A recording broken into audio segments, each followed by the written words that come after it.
Ils m'ont installé près de la cuisine. C'est là que j'ai regardé mon fils, Julien, se marier. À travers une porte battante, derrière un plateau de verre à champagne que j'avais payé. Chaque fleur, chaque chaise, chaque sourire loué, tout venait de moi. Et pourtant, je n'en faisais pas partie. Pas même un peu. Je me tenais dans le couloir étroit, à côté d'un chariot qui sentait la javel et la sauce au poisson. Quelqu'un avait écrit « Réservé au personnel » sur le mur. C'était ma place, la servante. 2 ans d'économie pour ce mariage.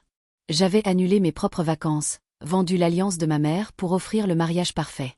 Et quand la musique a commencé, j'ai souri. Parce que c'est ce que font les bonnes mères. Une jeune serveuse, peut-être 19 ans, a passé la tête par la porte et m'a dit doucement « Madame Moreau, la mariée préfère que vous restiez ici. » Ça correspond mieux à l'esthétique. L'esthétique. Ce mot m'a frappé comme une gifle. J'ai baissé les yeux sur ma robe lavande, cousu main, perles fines. Une couleur que Julien adorait, autrefois. Avant Élodie. Maintenant, la mère d'Élodie siégeait devant, main dans la main avec lui, comme si elle l'avait élevé. Comme si je n'avais pas travaillé de nuit à l'hôpital pour qu'il ait un avenir. Les applaudissements ont retenti. J'ai entendu sa voix, grave et tendre, à la femme qui a fait de moi l'homme que je suis, ma merveilleuse épouse. Pas sa mère. Pas un mot. J'ai serré ma serviette si fort qu'elle s'est déchirée. Et j'ai souri. Pas par joie. Par contrôle. Parce que la vengeance, en France, se prépare comme un plat, froide, mais savoureuse. Alors, je suis restée là, dans l'ombre de la cuisine. Et c'est là que tout a commencé. Ils pensaient m'effacer de la photo. Ils ont simplement réveillé la femme qu'ils auraient dû craindre. Cette nuit-là, je n'ai pas dormi. Le rire des invités résonnait encore dans mes oreilles, étouffé mais tranchant, comme une lame fine glissant sous la peau. Chaque fois que je fermais les yeux, je voyais le sourire blanc d'Élodie sous les guirlandes dorées, et la main de Julien sur la sienne comme si je n'avais jamais existé. L'air de ma chambre d'hôtel était lourd, saturé de parfum et de honte. La bougie à la lavande que j'avais apportée pour me calmer me donnait envie de tout brûler. J'ai ouvert mon ordinateur. Le tableau des dépenses du mariage s'est illuminé à l'écran, chaque chiffre, chaque paiement, chaque facture soigneusement notée. 42 800 €. Mes économies. Ma retraite. Mon avenir. Et pourquoi? Pour une chaise derrière une porte battante. En parcourant les lignes, 2 débits m'ont arrêté net. Soins spa de luxe et brunch des demoiselles d'honneur. Sur ma carte. Non autorisé. Sur le reçu, une note. Sa mère paie toute façon vernis à ongles.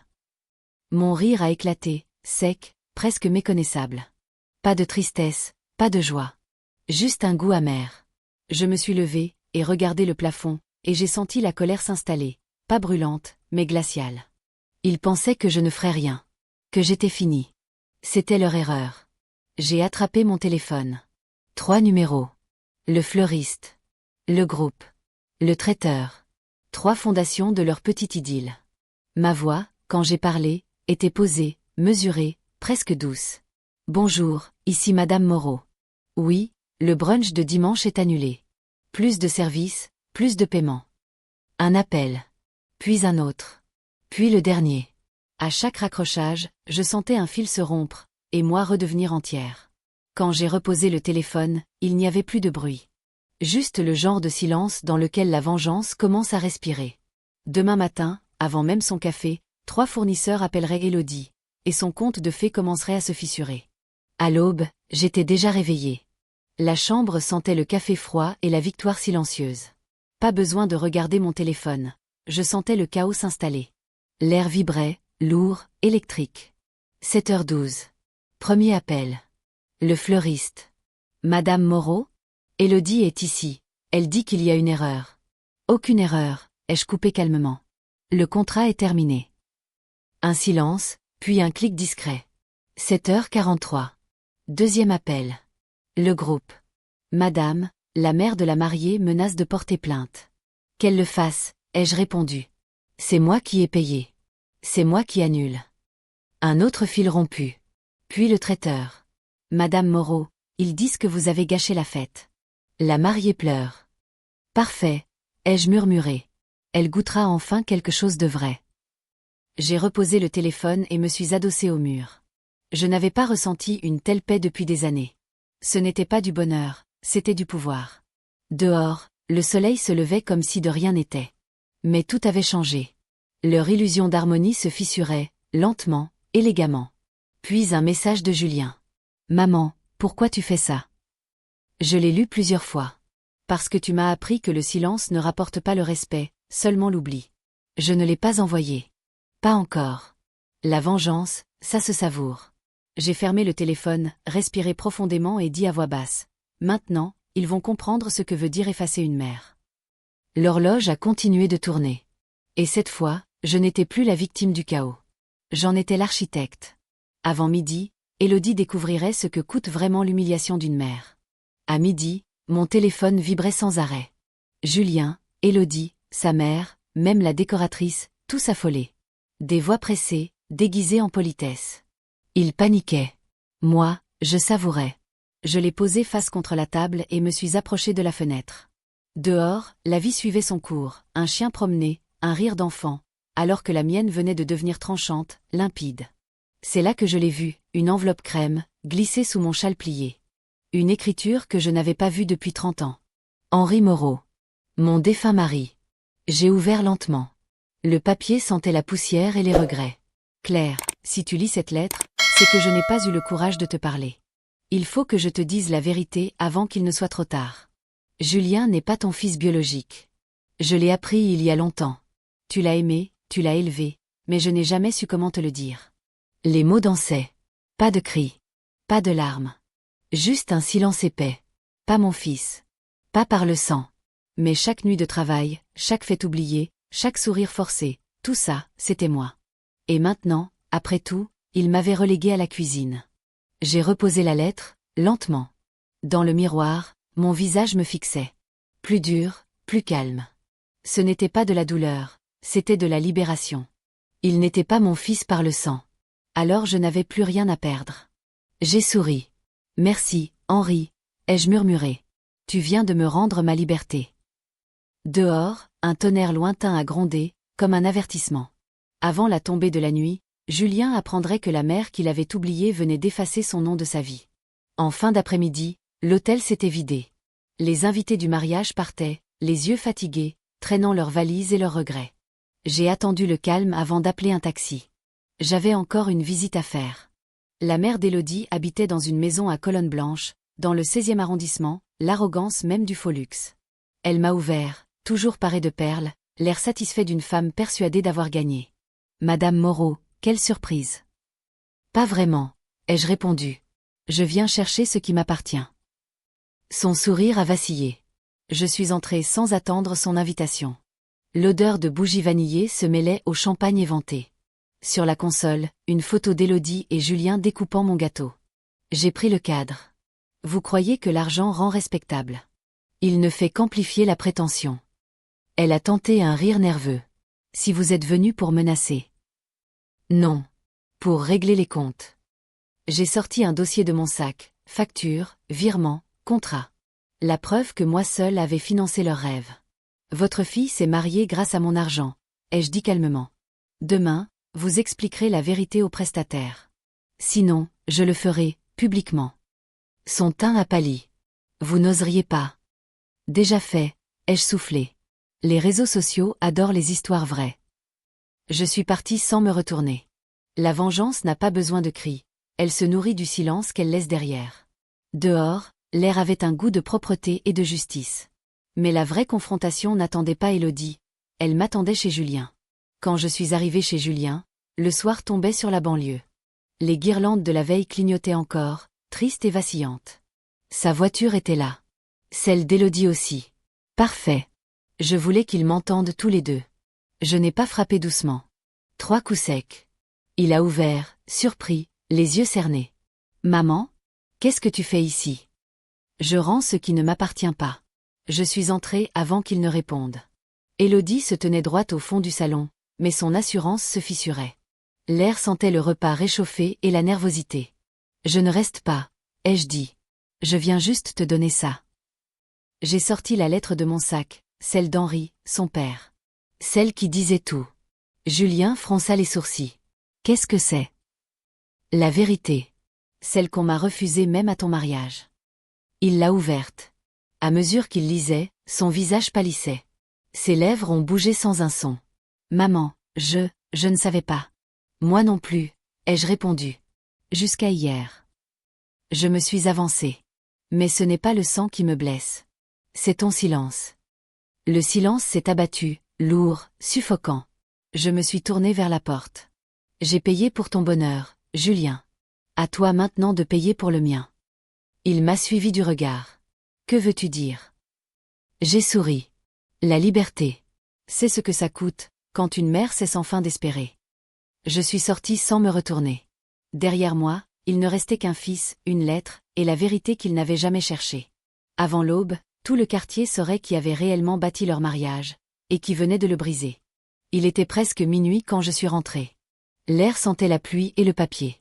Je n'avais pas prévu de publier quoi que ce soit. Mais la colère a son propre tempo. J'ai ouvert Facebook. Les photos d'Élodie s'affichaient en tête, ses sourires, ses fleurs, mes factures. Chaque image respirait le mensonge et l'ingratitude. J'ai cliqué sur créer une publication. Le curseur clignotait, impatient. Alors j'ai écrit. Certaines histoires ne sont jamais racontées pendant les mariages. Parfois, la femme qui paie tout, la robe, la salle, la lumière, doit s'asseoir près de la cuisine. Mais le silence finit toujours par expirer. J'ai ajouté une photo. Pas du mariage. Juste du chèque. Le mien.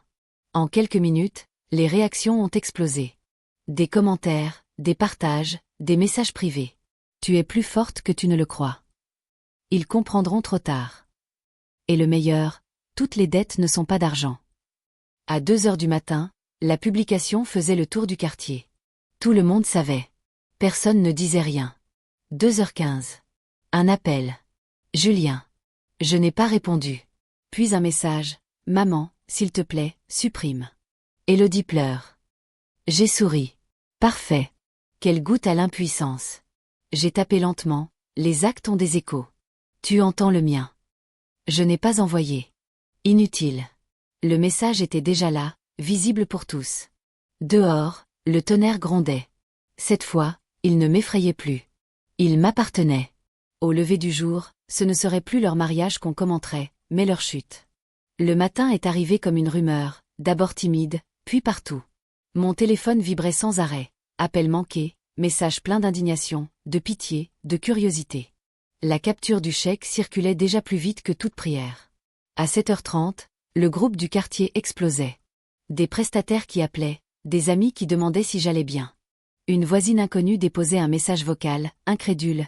Claire, c'est vrai. J'ai fait du café, les mains calmes. Leur panique avait le goût d'une marée que j'avais enfin appris à chevaucher. À 8h, le fleuriste a rappelé, cette fois paniqué. Madame Moreau. Les gens demandent pourquoi notre livraison n'est jamais arrivée. Le lieu, la mère de la mariée. Dites-leur que le contrat est résilié, ai-je répondu. Qu'ils se débrouillent. Je ne comprends pas, vous comprendrez. Bientôt. Puis, la vague inattendue, le traiteur. Sa voix cassée me révélait qu'il subissait des pressions pour absorber des pertes. J'ai eu un pincement, pour lui, pas pour eux. J'ai accepté de régler certains acomptes que j'avais avancés par bonté. La vengeance n'exige pas la cruauté, elle exige la justesse. À 9h15, on a sonné. Claire du 12 bis, croissant à la main, le regard droit, j'ai vu. Ça va? Je l'ai prise dans mes bras et senti le poids que mes épaules ne porteraient plus. À midi, le curé a appelé. Il avait été aimable, surpris, peiné. Il proposait de parler. J'ai refusé. Ce n'était pas une demande de compassion. C'était une remise à zéro. Julien a relancé. Maman, s'il te plaît, ça nous détruit. J'ai rédigé puis supprimé. Tu as choisi ton rôle dans cette pièce. Puis j'ai envoyé. Je ne détruis pas la famille. Je défais une histoire qu'on m'a cousue sur le dos depuis des années. Le quartier bruissait, mais le plus satisfaisant restait intime. La mère d'Élodie m'a appelé 2 fois et a raccroché. L'orgueil est bruyant, et il se fissure vite. Le soir, sur ma terrasse, une couverture sur les genoux, j'ai écouté les bruits du voisinage. Tout le monde ne m'applaudirait pas. Certains me jugeraient. Mais pour la première fois depuis longtemps, j'avais une certitude douce. J'avais tracé une ligne qu'on ne pourrait plus effacer. Ils pensaient que m'effacer des photos me ferait disparaître. Mais le prochain coup à la porte ne demanderait pas pardon. Ils demanderaient des comptes. Le lendemain matin, on a frappé. Pas un petit coup timide, un coup sec, autoritaire. J'ai ouvert. Un homme en costume gris, un signe brillant au soleil. Madame Moreau. J'ai hoché la tête. Commandant Lefebvre, police nationale. Je peux entrer? Il n'a pas attendu ma réponse. Ce simple geste m'a appris qu'il avait envoyé. Il s'est assis sur le bord du canapé, comme chez lui. Nous avons reçu une plainte de la part de monsieur Julien Moreau et de son épouse Élodie. Ils affirment que vos publications en ligne sont diffamatoires et leur causent un préjudice moral. J'ai esquissé un sourire. Diffamatoire? J'ai publié des preuves. Des factures, pas des rumeurs. Il soupira. Peu importe, madame. Il souhaite régler cela avant que la justice ne s'en mêle. Je me suis servi un café, calmement. Commandant, vous avez remarqué? Les coupables sont toujours les premiers à appeler la police. Il a levé les yeux vers moi, surpris par le ton. Je ne prends pas parti. Je veux juste éviter que la situation s'envenime. Trop tard, ai-je répondu. Ils ont bâti leur conte de fées sur mon dos. J'ai juste tiré le rideau. Son regard s'est adouci, presque compatissant. Parfois, il faut savoir tourner la page. J'ai observé la lumière sur le portrait d'Henri. C'est exactement ce que je fais, ai-je murmuré. Je tourne la page, ligne par ligne. Il s'est levé, mal à l'aise. Vous recevrez un courrier s'il dépose officiellement. Je l'encadrerai, ai-je soufflé. À côté du chèque. Il est parti sans serrer la main. Le silence qui suivit n'était pas vide, il avait un poids. Il croyait m'intimider. Mais le bruit ne m'effraie plus. J'ai repris mon téléphone. Des dizaines de messages de femmes inconnues me remerciaient d'avoir parlé. Et un nouveau numéro. Ils n'ont pas fini avec toi. Fais attention. J'ai souri. Je n'attends que ça. Car la prochaine étape n'appartiendrait plus à Julien. Elle serait la mienne. Le matin avait une autre saveur, moins d'agitation, plus de méthode. J'ai étalé sur la table de la cuisine tout le dossier. Factures, relevés bancaires, contrats, échanges mails où la décoratrice me remerciait pour la rapidité, ticket d'un salon que je n'avais jamais visité, photo du néon que j'avais financé. Feuille après feuille, le même schéma apparaissait. J'étais la mécène, la solution, l'ombre qui avait payé le décor. Le téléphone n'arrêtait pas. Message, répondeur en colère, le message automatique d'un avocat. Nous examinons votre requête. Très bien. Le papier appelle le papier. J'ai fait du café et j'ai monté un dossier que personne ne pourrait ignorer. J'ai trié en chemise, acompte, débit non autorisé, confirmation prestataire, correspondance. J'ai imprimé des copies pour moi et pour l'endroit où la vérité porte souvent le plus loin dans une petite ville. Le bulletin municipal et le groupe Facebook du quartier, tous deux en ébullition depuis la nuit. Puis j'ai rédigé une lettre pour le journal local. Sans colère, seulement les faits, les dates et les pièces jointes scannées. Je terminais par une phrase calculée. Quand la reconnaissance cède la place à l'apparence, la dette de vérité doit être réglée. L'avocat a rappelé.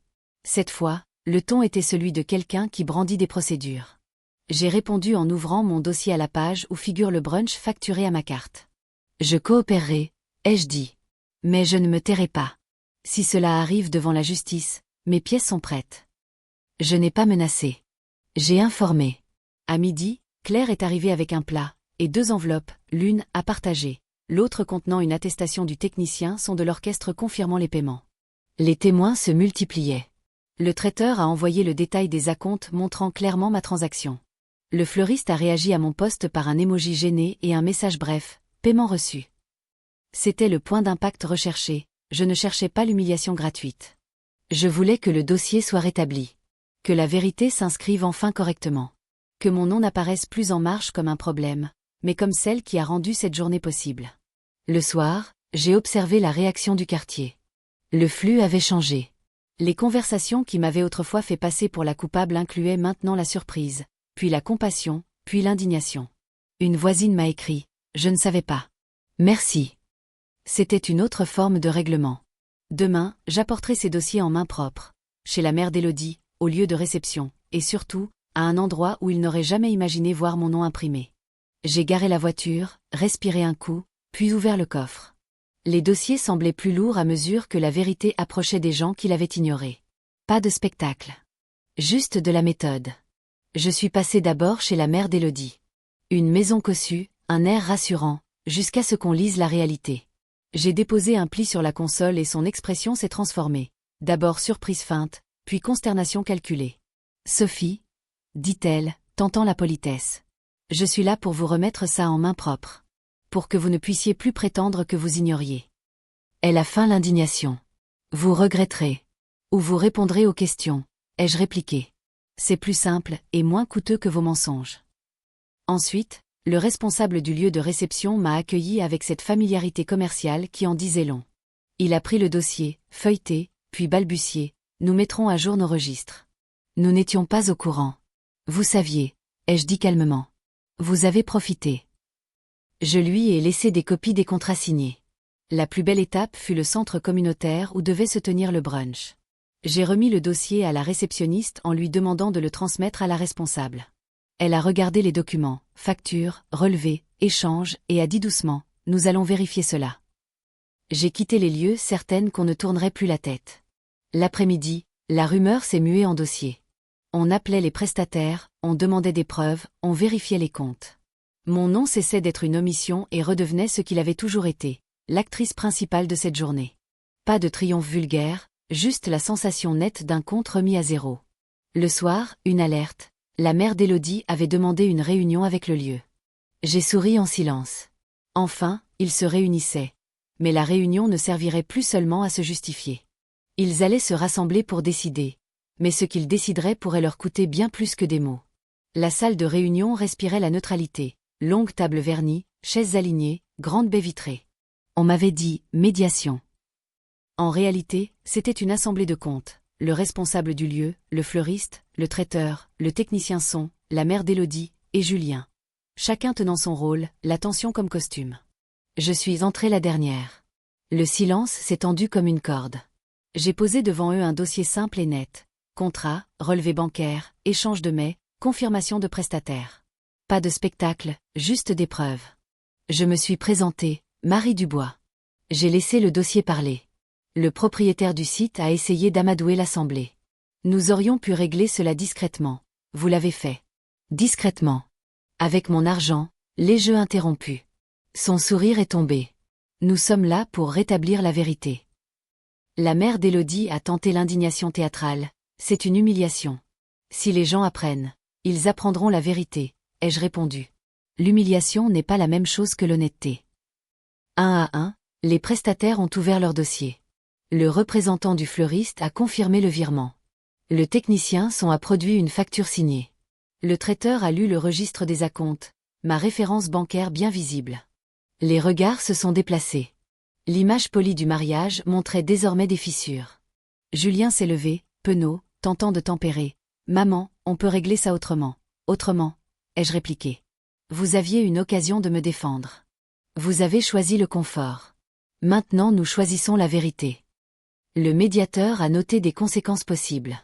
Il peut y avoir des suites contractuelles, et des actions civiles si des informations ont été dissimulées. Son regard s'est posé sur la mère d'Élodie. Elle s'est renfermée. Nous n'avons rien dissimulé. Vous avez omis, ai-je dit, tranquille. L'omission a un prix. La rencontre a pris fin sur des accords provisoires, remboursement envisagé, redistribution de dépôts, publication d'un rectificatif. Je refusais l'ostentation. Je voulais la précision. À la sortie, des voisins regardaient, curieux, comme si le monde venait de changer de sens. La balance basculait. Les signatures étaient là, mais la signature d'un document peut être contestée. Et le prochain acte, celui devant un juge, s'annonçait déjà. 3 jours après la réunion de conciliation, une enveloppe glissée sous ma porte a mis fin au calme. Papier épais, en-tête officielle. Je n'avais pas besoin de l'ouvrir pour comprendre, une assignation. La mère d'Élodie m'attaquait pour diffamation. Prévisible. Quand on ne peut pas effacer la vérité, on tente de punir celle qui l'a dit. Je l'ai ouverte tout de même. Tribunal civil de Paris, Moreau contre Laurent. Voir le nom de mon propre fils accolé à un contre ne m'a pas blessé. Cela confirmait simplement qu'il n'était plus question de famille, mais de nettoyage moral. L'audience préliminaire était fixée à la semaine suivante. Ce soir-là, j'ai repris mes dossiers, surlignant les dates, alignant les factures, repérant chaque preuve. L'imprimante bourdonnait comme un tambour de guerre. Claire est passée avec des croissants et ce courage tranquille qu'elle traîne partout. Y attendait, hein? J'y comptais, ai-je dit.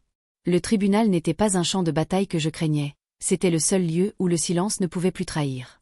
Le jour de l'audience, j'ai choisi un tailleur gris, couleur de neutralité. Je suis arrivée tôt, mes dossiers rangés avec soin. Élodie, sa mère et leur avocat sont entrés, hautain et crispé. Julien suivait, tête baissée. La honte se lit toujours dans les épaules avant le visage. Le juge a pris place, le greffier a lu les chefs d'accusation, diffamation, préjudice moral, atteinte à la réputation. Mon avocate, une femme d'âge mûr nommée Béatrice, a pris la parole, d'un ton clair et mesuré. Monsieur le Président, ma cliente n'a rien diffamé.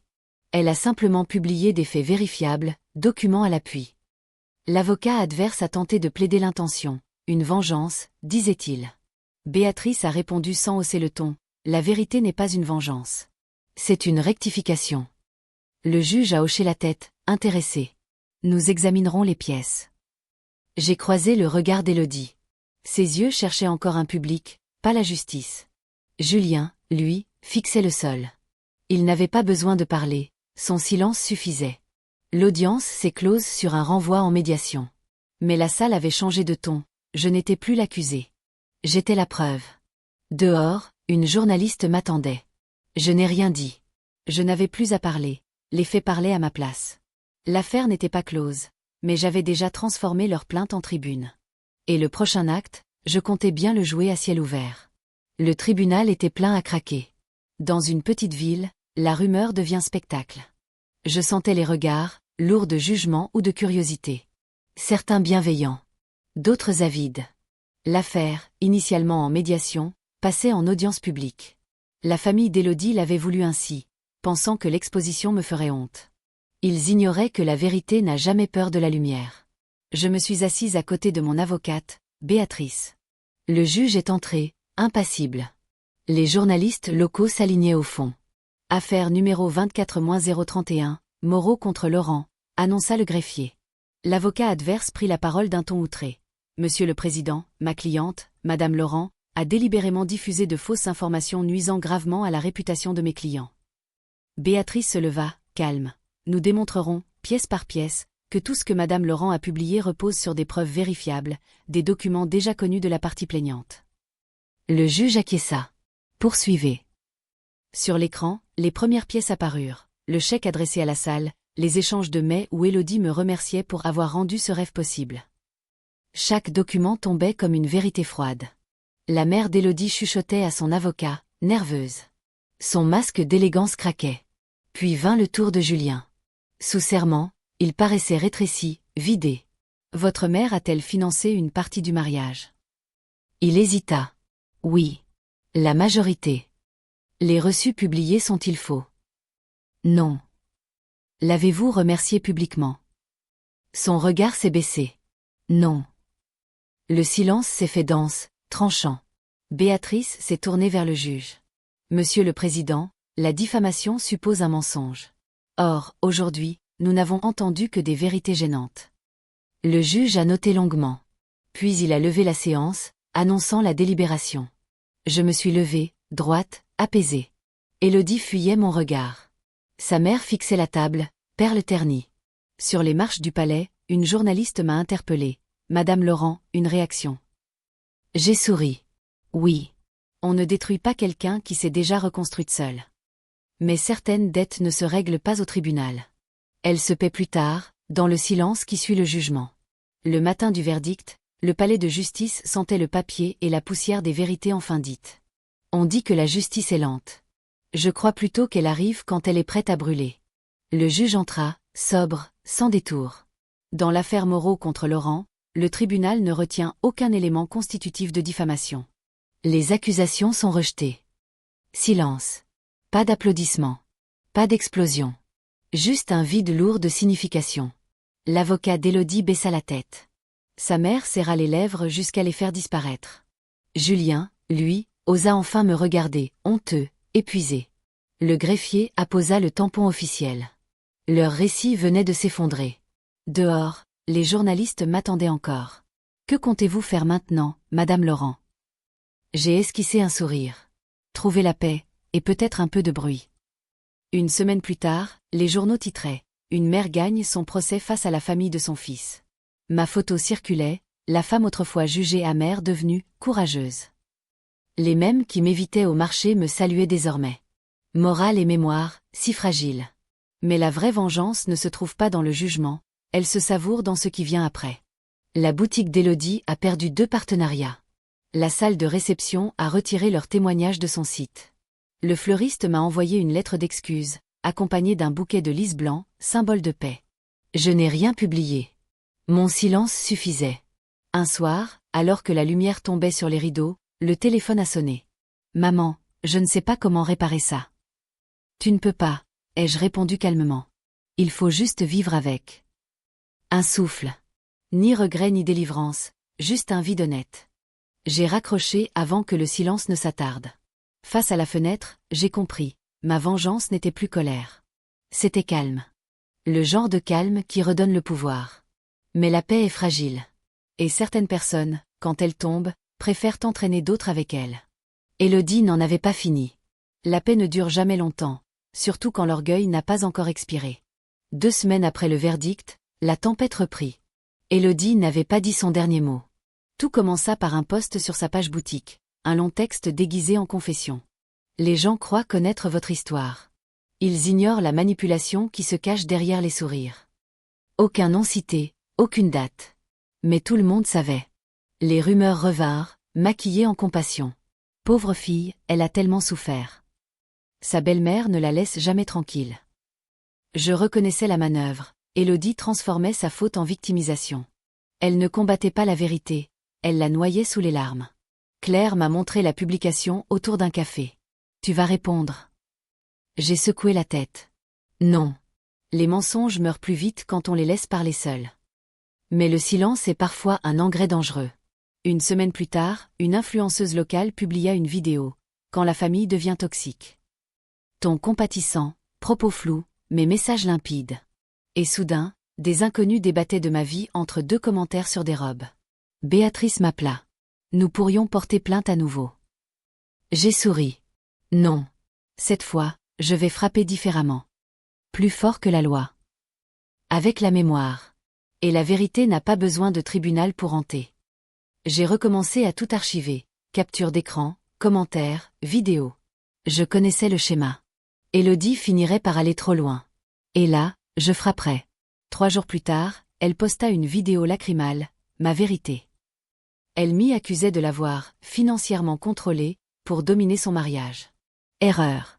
Elle venait de franchir la ligne entre insinuation et diffamation. Je n'ai rien publié. J'ai simplement envoyé le dossier complet à une journaliste de France Actualité, celle qui avait couvert le procès. Le lendemain, le titre s'afficha partout. Les mensonges d'Élodie s'effondrent, les documents du tribunal révèlent la vérité. Publication supprimée. Commentaire furieux. La pitié s'évapora.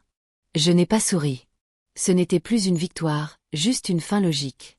On ne détruit pas 2 fois la même personne, la seconde, elle s'écroule toute seule. Mais dans sa chute, Élodie cachait encore un secret. Et ce secret, elle savait qu'il pouvait tout renverser. Il y a un silence particulier après la découverte d'un secret, lourd, chargé, comme l'air avant l'orage. Je l'ai senti quand la journaliste m'a rappelé, dossier en main. Puis elle a prononcé la phrase qui a tout changé. « Camille, vous réalisez ce qu'il y a d'autre dans ces comptes ? Il y a des virements de la boutique d'Élodie vers des sociétés écrans. De l'argent a bougé pendant des mois. » Un pincement. Pas de surprise, je m'y attendais, mais une certitude froide. L'affaire dépassait désormais la simple humiliation. Ce n'était plus seulement un rôle refusé à une mère. C'était du détournement dissimulé. J'ai rejoint Claire au bistrot. Elle m'a glissé un bout de papier griffonné. 2 SARL domiciliés à l'étranger, des factures fantômes, des annulations de remboursement pile lors des journées spa et des essayages. Quelqu'un avait bricolé un circuit pour blanchir de l'argent via la boutique. Et il avait été imbu d'audace. « Pourquoi ferait-elle ça ?» murmura Claire. « L'orgueil, répondis-je. Quand on est acculé, on accepte les pirouettes de la malhonnêteté comme un plan de sauvetage. » La journaliste a publié le soir même, du rêve nuptial à la piste financière, des virements suspects dévoilés. L'impact fut immédiat. Les questions devenaient trop gênantes pour être balayées. Élodie paniqua. Démenti vite supprimé. Son comptable téléphonait au fournisseur pour éteindre les rumeurs. Sa mère semblait sur le point de s'évanouir en lisant les noms des sociétés. Julien m'envoya des messages suppliants. Comment on répare ça ? J'aurais pu me retirer. Appeler le procureur et garder mes mains propres. Mais certaines vérités réclament qu'on pousse jusqu'au bout. J'ai donc envoyé le dossier complet, copies et pièces jointes, à l'unité financière du parquet. Je n'aimais pas l'idée de déchirer une famille, Mais je préfère la vérité à la pitié arrangée. Quand les enquêteurs m'ont rappelé quelques jours plus tard, leur voix était froide et assurée. Une enquête préliminaire était ouverte. Les transactions de la boutique ont été gelées. Les collaborations se sont effondrées. Le village observait, médusé. La pitié a cédé la place à la stupeur, puis à l'indignation. Ceux qui jadis chuchotaient désormais jaugeaient avec méfiance. Je suis resté sur le banc du jardin, le ciel pruné au-dessus de moi. Pas de triomphe, juste la certitude qu'un secret découvert peut devenir levier, et un levier fait bouger les choses. Ils pensaient garder leur saleté secrète. Ils avaient tort. Quand des enquêteurs commencent à poser des questions, la prochaine révélation n'est presque jamais celle à laquelle on s'attend. L'enquête progressait plus vite que la rumeur. En une semaine, la boutique d'Élodie ferma, pour travaux. Tout le monde savait ce que cela signifiait. Les comptes étaient gelés, les partenaires effaçaient son nom de leur vitrine numérique. Mais la corruption ne voyage jamais seule. Un inspecteur du nom de Morel m'a appelé dans l'après-midi. « Madame Laurent, merci pour votre aide. Il y a un détail que vous devriez connaître. Certains des comptes ne sont pas uniquement au nom d'Élodie. » Je me suis redressée. « Alors à qui appartiennent-ils » Il hésita. « À votre fils, Julien Laurent. Ouvert 6 mois avant le mariage. » Mon cœur s'est contracté. Mon fils n'avait pas seulement gardé le silence, il avait signé les mensonges. Vous insinuez qu'il est impliqué. Nous n'en sommes pas là, répondit Morel calmement. Mais les documents portent sa signature. Peut-être ignorait-il les montants exacts. Mais moi, je connaissais Julien. Il savait toujours juste assez pour se protéger. Ce soir-là, je suis resté près de la fenêtre, incapable d'appeler qui que ce soit. Comment avouer que celui que j'ai élevé a participé à mon effacement? Le lendemain matin, les journaux titraient « Nouveau rebondissement, des fonds liés à un membre de la famille ». La compassion s'évaporait à nouveau. Élodie devenait coupable, Julien victime. L'injustice me traversa comme un fil brûlant. Il est venu le soir même. Cerné, fatigué. Il est resté debout sur le seuil. « Maman, je ne savais pas. » Elle m'a dit que c'était pour des déductions fiscales. Je l'ai regardé longtemps. Tu savais juste assez pour ne pas poser de questions. Et c'est ce qui te condamne. Ses excuses s'effondraient avant même de sortir de sa bouche. Quand il est parti, la maison semblait vide, comme si elle attendait que le passé s'excuse à sa place. Je compris alors, ma vengeance n'avait jamais été de les détruire. Seulement de les exposer. Et la vérité, une fois nue, n'a plus besoin d'aide. Mais certaines vérités, une fois déterrées, révèlent plus que prévu. Et ce que les enquêteurs allaient trouver ensuite, me concernait aussi. Les enquêteurs ont appelé un mardi gris, ce genre de journée qui rend chaque couleur plus honnête. L'inspecteur Morel avait ce ton posé qui signifie qu'il a l'habitude de voir les gens se transformer sous la pression. « Madame Laurent, il y a un autre fil, dit-il. Il mène à un fonds de la paroisse Saint-Agnès, des dons pour les soins pédiatriques. Certaines des opérations que nous avons relevées ont transité par ce compte il y a des années, puis ont été redirigées vers des prestataires sans finalité caritative claire. Cette fois, le monde a basculé autrement. Pas parce que je n'avais pas pressenti des strates sous les nappes, mais parce que c'était un lieu que je croyais sacré. Ce petit fonds où les donateurs envoyaient de l'argent pour les enfants malades. J'en avais été la gardienne pendant 10 ans. Entendre ce grand livre mis en cause provoqua un froid qui n'était pas seulement judiciaire. C'était une trahison de tout ce que j'avais prétendu défendre. Vous voulez dire que j'ai volé? Le mot avait un goût de fer. Nous disons qu'il y a des mouvements qui demandent explication, rectifia Morel. Nous avons besoin d'une justification pour chaque sortie. Si vous pouvez expliquer, cela aidera. Sinon, ce sera au procureur. Je suis restée immobile. La maison bourdonnait, indifférente. Combien de nuits avais-je passé dans ce fauteuil à jongler entre factures de l'hôpital et formulaires scolaires? Combien de fois avais-je choisi quel enfant aurait l'inhalateur ce mois-ci? On croit que la pénurie engendre seulement des compromis mineurs. Un service de plus, une vacance annulée. Mais la pénurie rend créative d'une façon qu'on ne prévoit pas. La vérité fut nette et humaine. Des années plus tôt, avant tout ce chaos, il y avait eu une saison où l'asthme de Julien, ma mensualité et une réparation de voiture imprévue se sont rencontrés la même semaine. J'avais pris une petite avance autorisée sur le fonds Saint-Agnès pour des transports, puis, incapable de combler le manque, j'avais fait transiter des paiements de prestataires par ce canal administratif afin de régler des frais de clinique. Je me suis dit que c'était du triage, plus tard, du soin. C'était mal. C'est ma main qui a embrouillé les comptes. Quand Morel a expliqué que l'audit montrait la piste, virement, note et autorisation avec mes initiales, je n'ai pas tressailli. Je n'attendais pas l'innocence. Ce qui m'a surprise, c'est la rapidité avec laquelle l'air autour de moi a changé. L'applaudissement, la solidarité, la justice que je croyais tenir. Tout s'est tourné vers le trou que j'avais creusé. Cette nuit-là, j'ai fait ce que peu d'entre nous osent. J'ai appelé une journaliste et la directrice de l'association. Je parlerai. Je montrerai les comptes. J'accepterai ce qui viendra. J'ai rédigé une brève déclaration. Aveu, contexte, excuse. Pas d'alibi, juste une honnêteté petite et droite. Les titres ont changé. L'admiration s'est transformée en débat. Certains parlaient de poursuite, d'autres murmuraient qu'une vie de service n'excuse pas d'avoir touché au compte.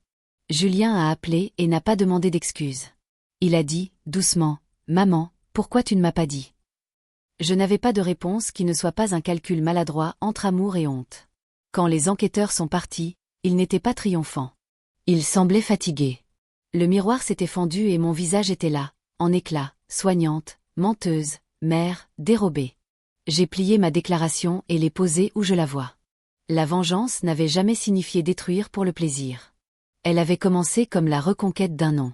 Maintenant elle réclamait autre chose, une vérité qui me coûterait tout ce que j'avais bâti, et peut-être, dans ce coup, rendrait possible une réparation plus pure. Demain, le conseil de l'association se réunira. Leur décision déterminera l'acte final, réparation, exil, ou une chance de réparer.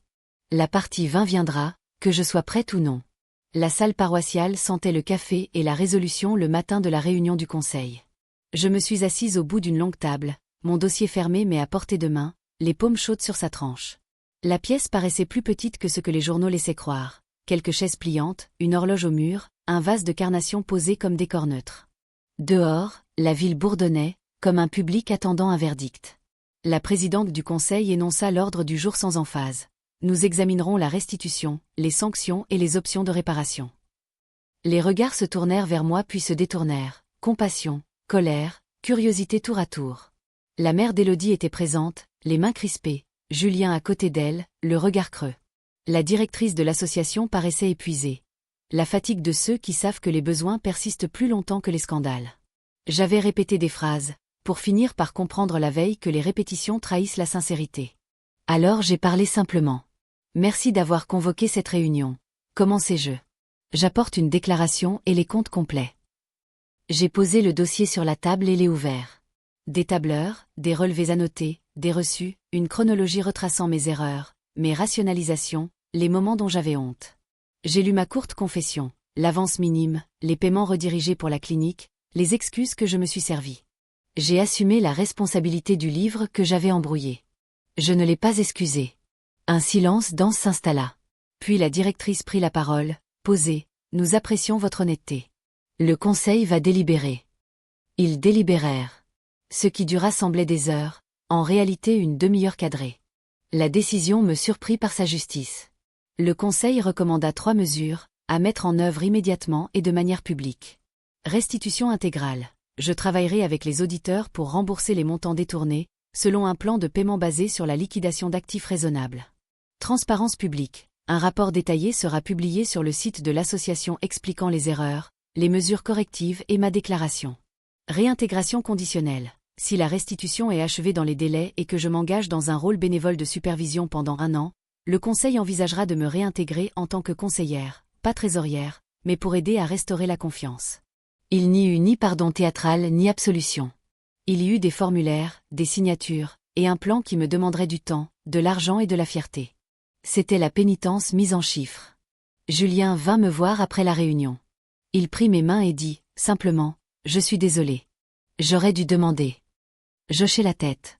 Son excuse était modeste, mais sincère. Élodie ne s'approcha pas. Sa mère observait comme quelqu'un qui énumère des pertes. Le soir, j'ai ouvert le calendrier de restitution et laissé le silence devenir une résolution. La vengeance, ce mot que j'avais usé au départ, n'était plus utile. Ce que je cherchais, c'était la vérité, et j'avais appris qu'elle coûte parfois davantage à celle qui l'a dit. Je rembourserai. Je serai présente. Je laisserai le livre se redresser.